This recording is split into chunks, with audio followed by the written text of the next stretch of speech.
استنى، انت فضلت تسكرول من امتى لحد ما وصلت لي هنا؟ تقريبا كلنا كمهندسين ساعات بنتشتت ما بين مشروع والتاني، ده اللي بيخلي اي مهندس يتشتت وما بيخلصش شغل. زي انك تكون شغال على مشروع او تصميم مهم وفجأة تلاقي نفسك فتحت الموبايل، شفت الفيسبوك، رديت على كام رسالة، وقعدت تروح وتيجي ما بين اكتر من حاجة. النتيجة ضيعت وقتك والشغل اللي كنت مركز فيه اتلخبط.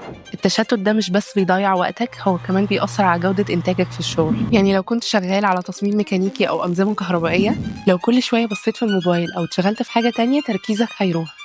وإيه الحل؟